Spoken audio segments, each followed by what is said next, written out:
જય માતાજી friends, welcome back to અગિલાસ ખાના ખજાના. ફ્રેન્ડ્સ, આજે આપણે બનાવીશું અષ્ટમી અને નવમી પર સ્પેશિયલી બનતા કાળા ચણા અને સાથે સાથે શીરાની રેસીપી. તો આજે એકદમ ચટપટા ચણા બનાવીશું, જે માત્ર 5 થી 10 મિનિટમાં બની જશે.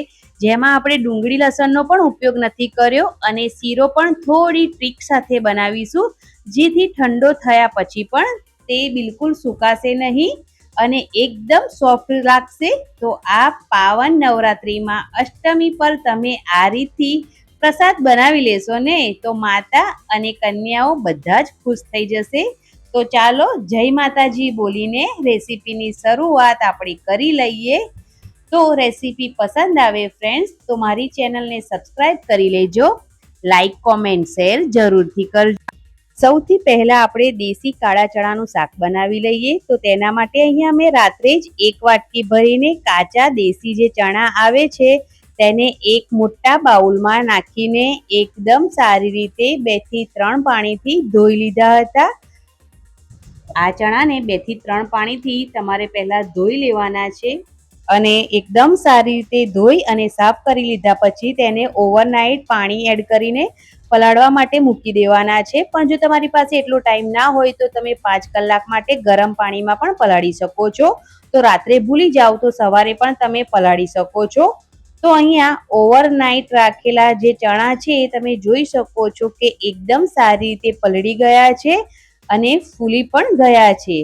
તો તેને અહીંયા આપણે જે આ ચણા છે તેને આપણે કુકરમાં એડ કરી દેવાના છે અને કુકરમાં એડ કર્યા પછી તેની અંદર 1.5 વાટકી જેટલું પાણી પણ એડ કરી દેવાનું છે. સાથે સ્વાદ પ્રમાણે મીઠું ઉમેરીશું અને થોડું જીરું પણ ઉમેરીશું. જીરું અત્યારે ઉમેરવાથી તેનો ટેસ્ટ ચણામાં ખૂબ સરસ આવે છે. ઓપ્શનલ છે, તમારે ના ઉમેરવું હોય તો તમે ના પણ ઉમેરો તો પણ ચાલે. 1 ચમચી જેટલું ઘી ઉમેરીશું. ઘી એટલે ઉમેરવાનું કે જે ચણા છે એ પાણી બહાર ના આવે કુકરની, એટલા માટે. તમે તેની જગ્યા પર તેલ પણ એડ કરી શકો છો. હવે ઢાંકણ ઢાંકી દેવાનું છે અને ગેસની જે ફ્લેમ છે તેને મીડિયમ રાખવાની છે અને મીડિયમ ગેસની ફ્લેમ પર 5 વિસલ વગાડી લેવાના છે. 5 વિસલમાં જે ચણા છે એ એકદમ સારી રીતે બફાઈ અને રેડી થઈ જશે. તો ત્યાં સુધી આપણે એક મસાલો બનાવીને રેડી કરવાનો છે. તો તેના માટે એક બાઉલ લઈશું અને તેની અંદર 1 ચમચી તીખું લાલ મરચું અને અડધી ચમચી કાશ્મીરી લાલ મરચું એડ કર્યું છે. મરચાંનું પ્રમાણ તમે તમારા પ્રમાણે લઈ શકો છો. હવે અડધી ચમચી હળદર પાવડર એડ કરીશું. તેની સાથે 1 ચમચી ધાણા જીરું પાવડર એડ કરીશું. અહીંયા મેં ચણાનો એકદમ ફ્લેવરફુલ ટેસ્ટ માટે થોડો સંચર પાવડર એડ કર્યો છે. તમે તેની જગ્યા પર નોર્મલ મીઠું પણ એડ કરી શકો છો. યાદ રાખવું કે આપણે ચણામાં ઓલરેડી મીઠું એડ કરેલું જ છે. હવે અડધી ચમચી જેટલો આમચૂર પાવડર એડ કર્યો છે. તમે તેની જગ્યાએ ચાટ મસાલો કે પછી લીંબુનો રસ એડ કરી શકો છો. હવે 1.5 ચમચી મેં અહીંયા ચણાનો જે મસાલો આવે છે તેને એડ કર્યો છે. પણ જો તમારી પાસે ચણાનો મસાલો ન હોય તો તમે તેની જગ્યા પર ગરમ મસાલો પણ એડ કરી શકો છો. હવે આ મસાલામાં 4 થી 5 ચમચી જેટલું આપણે પાણી ઉમેરીશું અને પાણી ઉમેર્યા પછી એકદમ સારી રીતે મસાલા અને પાણી બંનેને મિક્સ કરી લઈશું. પાણી સાથે મિક્સ કરી મસાલાને 2 મિનિટ માટે આપણે સાઈડ પર મૂકી રાખવાના છે, જેથી જે આ મસાલા છે એ પાણી સાથે એકદમ સારી રીતે ફૂલી જશે અને જ્યારે આ મસાલાને આપણે કૂક કરીશું તો તે વધારે ટાઈમ નહીં લે કૂક થવામાં. એટલે આ રીતે પહેલેથી જ મસાલો બનાવી અને સાઈડ પર રાખવાનો, જેથી મસાલો કૂક કરતી વખતે બળે પણ નહીં. હવે કુકર ચેક કરી લઈએ. તો અહીંયા 5 વિસલ મેં વગાડી લીધી હતી અને કુકર ઠંડુ થઈ ગયું છે. તો તેને આપણે ખોલી લઈએ. ખોલીને ચણાને આપણે એકદમ સારી રીતે બફાઈ ગયા છે કે નહીં તેને ચેક કરીશું. તો ચણા એકદમ બટર જેવા સોફ્ટ બફાઈ જવા જોઈએ. તો આ રીતે કુકરમાંથી ચણા આપણે ચેક કરી લઈએ અને ત્યારબાદ જો તમને એવું લાગે કે ચણા થોડા કાચા છે તો તમારે 1 થી 2 વિસલ વધારે લગાવી લેવાના. હવે 1-2 ચણા આ રીતે હાથમાં લઈને હાથેથી પ્રેસ કરશું તો બહુ ઇઝીલી જે ચણા છે એકદમ સોફ્ટ એવા બફાઈ ગયા હોય તેવું તમને ખબર પડી જશે, જે રીતે તમે વિડીયોમાં જોઈ રહ્યા છો. તો ચણા એકદમ સારી રીતે બફાઈ ગયા છે. તો ચાલો તેને વઘારી લઈએ. તો તેના માટે ગેસ પર કઢાઈ મૂકીશું અને કઢાઈની અંદર 4 થી 5 ચમચી જેટલું તેલ ગરમ કરીશું. તમે અહીંયા ઘીનો પણ ઉપયોગ કરી શકો છો. તેલ એકદમ સારી રીતે ગરમ થઈ જાય એટલે તેની અંદર આપણે જીરું એડ કરવાનું છે. જીરુંનો થોડો કલર ચેન્જ થઈ જાય એટલે આપણે જે મસાલો બનાવીને રાખ્યો છે તેને એડ કરવાનો છે. અહીંયા આ મસાલાને એકદમ સારી રીતે કૂક કરવાનો છે. તો જ્યાં સુધી તેલ છૂટું ન પડી જાય ત્યાં સુધી આપણે આ મસાલાને એકદમ સારી રીતે કૂક કરી લેવાનો છે. તો અહીંયા આ રીતે તમે સતત ચલાવતા રહેશો તો તેલ છૂટું પડી જશે અને જે મસાલા છે એકદમ સારી રીતે કૂક પણ થઈ ગયા છે. તો હવે અહીંયા જે આ મસાલો છે એ એકદમ સારી રીતે રેડી થઈ ગયો છે. તો હવે આપણે જે ચણા બાફીને મૂક્યા છે તે પાણી સાથે જ આપણે એડ કરવાના છે. ચણા બાફ્યા પછી જે તેનું પાણી છે આપણે બિલકુલ ફેંકી નથી દેવાનું. તેનો ઉપયોગ અત્યારે કરી જ લેવાનો છે. ચણા સાથે જ પાણીને પણ વઘારમાં એડ કરી દેવાના છે અને એકદમ સારી રીતે મિક્સ કરી લેવાના છે. અત્યારે ગેસની ફ્લેમ હાઈ જ છે. હવે અહીંયા મેં 1 ચમચી જેટલી કસૂરી મેથી હાથેથી આ રીતે ક્રશ કરીને ઉમેરી છે, જેનો ટેસ્ટ આ ચણામાં ખૂબ સરસ આવે છે એટલા માટે.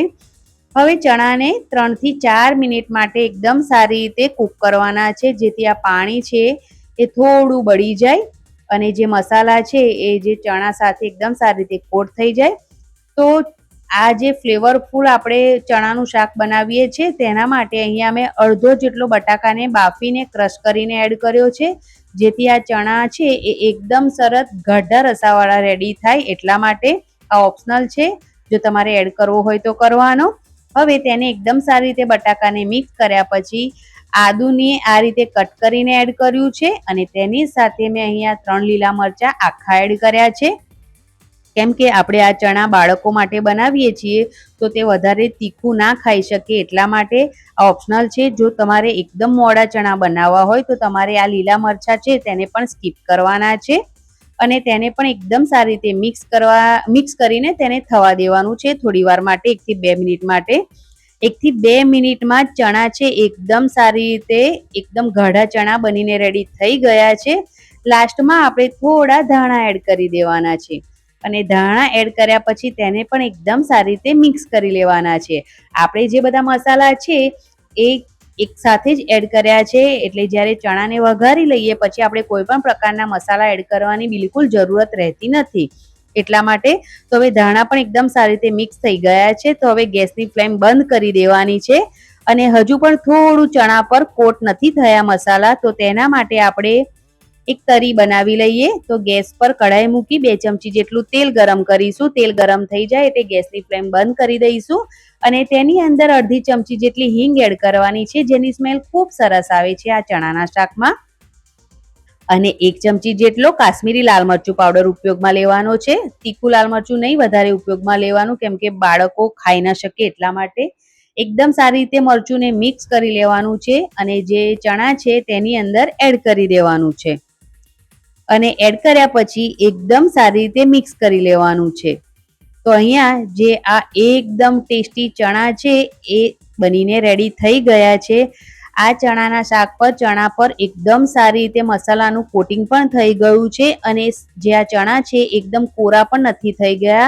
એકદમ ટેસ્ટી એવા આ ચણાનું શાક બનીને રેડી થઈ ગયું છે અને જે ચણાની છાલ છે એ પણ તમને બિલકુલ કડક નહીં લાગે. તો તમે આ રેસીપી જરૂરથી ટ્રાય કરજો. ચણાનું શાક તૈયાર છે. તો ચાલો હવે આપણે બનાવી લઈએ એકદમ સોફ્ટ શીરો.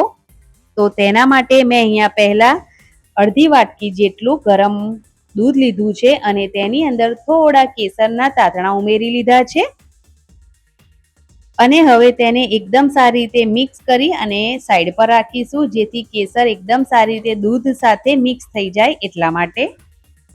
હવે શીરો બનાવવા માટે આપણે સૌથી પહેલા સોજી, ઘી અને ખાંડનું માપ એક સરખું લેવાનું છે. જો તમારે પરફેક્ટ શીરો બનાવવો હોય તો આ ખાસ ધ્યાન રાખવું. ત્યારબાદ અહીંયા જે સોજીનો ઉપયોગ કરીએ તે મોટા દાણાવાળી બિલકુલ નથી લેવાની, એકદમ ઝીણી લેવાની છે. જો તમારી પાસે ઝીણી સોજી ન હોય તો તમે તેને મિક્સર જારમાં પીસીને પણ લઈ શકો છો. આપણે પેકેટ લાવીએ તો તેમાં જેની પર રવો લખ્યું હોય તે પેકેટ લેવાનું, એ પરફેક્ટ છે શીરા માટે. તો હવે આ ત્રણેયનું માપ એક સરખું જ લેવાનું છે. હવે શીરો બનાવવા માટે ગેસ પર કઢાઈ મૂકીશું અને મીડિયમ ગેસની ફ્લેમ પર તેની અંદર ઘી એડ કરીશું. તો ઘી 1 થી 1.5 ચમચી જેટલું બચાવીને રાખવાનું છે, બધું જ ઘી એડ નથી કરવાનું. તો સૌથી પહેલા આપણે જે ડ્રાય ફ્રૂટ્સ છે તેને ફ્રાય કરવાના છે. તો અહીંયા મેં થોડા બદામ, થોડા કાજુ અને થોડા પિસ્તા લીધા છે. તેને આખા જ આ રીતે આપણે થોડા ફ્રાય કરી લેવાના છે. આ રીતે ફ્રાય કરીશું તો તેનો જે ક્રંચ છે એ શીરામાં ખૂબ સરસ આવશે, એટલા માટે. તો અહીંયા થોડા સેકન્ડમાં જ ડ્રાય ફ્રૂટ્સ ફ્રાય થઈ ગયું છે. તો તેને આપણે બહાર કાઢી લેવાના છે. અને આ ડ્રાય ફ્રૂટ્સને બહાર કાઢી લીધા પછી મેં આ જ ઘીમાં થોડી કિસમિસને પણ ફ્રાય કરી લઈશું. તો કિસમિસને તો થોડા સેકન્ડમાં જ ફ્રાય થઈને રેડી થઈ જાય છે, તેને વધારે ટાઈમ નથી લાગતો. તો કિસમિસ એડ કર્યા પછી થોડી ફૂલી જાય એટલે તૈયારીમાં તેને કાઢી લેવાની, નહીં તો જે કિસમિસ છે તે બળી જશે, એટલા માટે. ડ્રાયફ્રૂટ્સ આપણે પહેલાં જ આ રીતે ફ્રાય કરી અને સાઈડ પર રાખી દેવાના, જેથી થોડા ઠંડા થઈ જાય પછી આપણે તેને કટ કરી લેવાના અને શીરામાં લાસ્ટમાં નાખવાના. તો ડ્રાયફ્રૂટ્સ ફ્રાય થઈને રેડી થઈ ગયા છે, તેને સાઈડ પર મૂકીશું અને બચેલા ઘીની અંદર આપણે સૂજી એડ કરીશું. અને ગેસની જે ફ્લેમ છે તેને સ્લો જ રાખવાની છે અને સ્લો ફ્લેમ પર જ આપણે તેને 7 થી 8 મિનિટ માટે એકદમ સારી રીતે શેકી લેવાનો છે. તો સોજી અને ઘીને મિક્સ કરી આપણે સતત ચલાવતા રહેવાનું છે, જેથી તળિયે બિલકુલ ચોટે નહીં. અને એટલા માટે તમે જે કઢાઈ પસંદ કરો તે થોડી જાડા તળિયાવાળી લેવાની. હવે એક તપેલીમાં આપણે 1 વાટકી સોજી લીધો છે, તો તેની સામે 3 વાટકી જેટલું પાણી એડ કરવાનું છે અને તેને ગરમ કરવા માટે મૂકી દેવાનું છે. તો અહીંયા પાણી ગરમ થઈ ગયું છે, તો ગેસની ફ્લેમ બંધ કરી દઈશું. અને હવે શીરાને ચેક કરીએ સોજીને, તો સોજી થોડો કૂક થઈ ગયો છે. તો તેની અંદર આપણે એડ કરીશું 1 ચમચી જેટલો બેસન. સોજીને વધારે સોફ્ટ બનાવવા માટે 1 ચમચી જેટલો બેસન તમારે જરૂરથી એડ કરવાનો છે, જેનાથી આપણો શીરો એકદમ સરસ સોફ્ટ બનશે. હવે બેસનને પણ એકદમ સારી રીતે સોજી સાથે આપણે મિક્સ કરી લેવાનો છે અને હજુ પણ સોજીને આપણે શેકવાનો છે. તો હવે 8 મિનિટ જેટલો ટાઈમ થઈ ગયો છે અને જે સોજીનો કલર છે એ પણ બદલાઈ ગયો છે અને સરસ મજાની સુગંધ પણ આવી રહી છે. હવે આ ટાઈમે જે આપણે પાણી ગરમ કરીને રાખ્યું છે ને, તેને હવે સાવધાનીપૂર્વક સોજીમાં એડ કરી દેવાનું છે. ધ્યાન રાખવું કે તમે બળી ન જાઓ એ વાતનું. અને પાણી તમે એડ કરી દો પછી તરત જ ઢાંકણ ઢાંકી દેવાનું છે. સ્ટીમથી સોજી વધારે સોફ્ટ થશે, એટલા માટે તરત જ આપણે તેને ચલાવવાનું નથી. 1 થી 2 મિનિટ માટે ઢાંકણ ઢાંકી અને તેને થવા દેવાનું છે, જેથી જ્યારે શીરો ઠંડો થાય તો પણ સુકાઈ ન જાય, એટલા માટે. તો અહીંયા 2 મિનિટ થઈ ગઈ છે ને ઢાંકણ ખોલીને તેને હવે એકદમ સારી રીતે આપણે મિક્સ કરી લઈશું. તો અહીંયા એકદમ સારી રીતે મિક્સ કરીશું સોજીનો. તમે જોઈ શકો છો કે સોજી અત્યારથી એકદમ સરસ ફૂલી ગયો છે. આપણે ગરમ પાણીનો ઉપયોગ કર્યો છે એટલે. તો તમે જ્યારે પણ શીરો બનાવો ત્યારે તમારે ગરમ પાણીનો જ ઉપયોગ કરવાનો. તમે અહીંયા પાણીની જગ્યા પર દૂધનો પણ ઉપયોગ કરી શકો છો. તો એકદમ સારી રીતે જે પાણી છે એ બળી ગયું છે. તો હવે આપણે ખાંડ એડ કરીશું. તો તમે ખાંડની જગ્યાએ ગોળ કે સાકરનો પણ ઉપયોગ કરી શકો છો. આ એકદમ રાઈટ ટાઈમ છે ખાંડ એડ કરવાનો. હવે ખાંડ એકદમ સરસ ઓગળી ન જાય ત્યાં સુધી આપણે તેને સતત ચલાવતા રહીશું. તો 1 થી 2 મિનિટની અંદર જ સતત ચલાવતા ખાંડ છે એકદમ સારી રીતે ઓગળી જશે, વધારે ટાઈમ નથી લાગતો. તો અત્યારે ખાંડ ઓગળી ગઈ છે. હવે આપણે જે કેસરવાળું દૂધ રેડી કરીને રાખ્યું છે તેને એડ કરીશું. તો કેસરવાળું દૂધ ઉમેરવાથી શીરાનો જે કલર છે એ પણ ખૂબ સરસ લાગે છે અને ફ્લેવર પણ કેસરની ખૂબ સરસ આ શીરામાં આવે છે. પણ જો તમારી પાસે કેસર ન હોય તો તમે યલો ફૂડ કલરનો ઉપયોગ પણ કરી શકો છો, અથવા તો તમે સ્કીપ પણ કરી શકો છો. ટોટલી તમારા પર ડિપેન્ડ કરે છે. તો માત્ર 1 થી 2 મિનિટમાં જ આ જે દૂધ છે એ સરસ મજાનું શીરામાં ભળી જાય છે અને એકદમ સરસ શીરો રેડી થઈ જાય છે. ત્યાર પછી તેની અંદર અડધી ચમચી જેટલો આપણે એડ કરીશું ઇલાયચી પાવડર, અને જે ડ્રાયફ્રૂટ્સ ફ્રાય કરી અને કટ કર્યા છે તેને પણ સાથે જ એડ કરીશું. હવે તેની સાથે જે આપણે બચાવેલું ઘી રાખ્યું હતું ને 1.5 ચમચી જેટલું, એ ઉમેરીશું. લાસ્ટમાં જે ઘી ઉમેરીએ તો તેનાથી જે શીરો છે એ એકદમ સરસ સોફ્ટ રહે છે. ઠંડો થયા પછી પણ તમે આ શીરાને ખાશો તો પણ એકદમ સરસ સોફ્ટ હશે. એ બિલકુલ સુકાઈ પણ નહીં જાય અને જે શીરો જામી જાય છે એ પણ નહીં જામી જાય. તો અત્યારે શીરો એકદમ પરફેક્ટ સોફ્ટ બનીને રેડી થઈ ગયો છે. તો તેને પણ આપણે સર્વ કરી લઈએ. તો છે ને એકદમ ઇઝી રેસીપી. તો ચાલો હવે એકદમ સરસ અષ્ટમીમાં એકદમ પરફેક્ટ ભોગની જે થાળી છે તેને બનાવી લઈએ. તો ગરમા ગરમ ફૂલેલી પૂરી સાથે એકદમ ટેસ્ટી અને ચટપટા એવા ચણાનું શાક અને સાથે છે એકદમ સોફ્ટ શીરો. તો તમને જો મારી આજની આ રેસીપી પસંદ આવી હોય ફ્રેન્ડ્સ, તો પ્લીઝ ચેનલને જરૂરથી સબસ્ક્રાઈબ કરજો. અને આ જે રેસીપી છે તેને તમારા ફ્રેન્ડ્સ અને ફેમિલી મેમ્બરમાં જરૂરથી શેર કરજો, જેથી એ પણ આ અષ્ટમી અને નવમી પર આ રેસીપીને ટ્રાય કરી શકે. અને તમે ટ્રાય કરો તો તમારા અનુભવો કોમેન્ટ બોક્સમાં જરૂરથી જણાવજો. મળીએ એક આવી જ અવનવી રેસીપી સાથે. ત્યાં સુધી તમે આ રેસીપી એન્જોય કરો અને મને રજા આપો. Thanks for watching. Bye bye, take care. આવજો.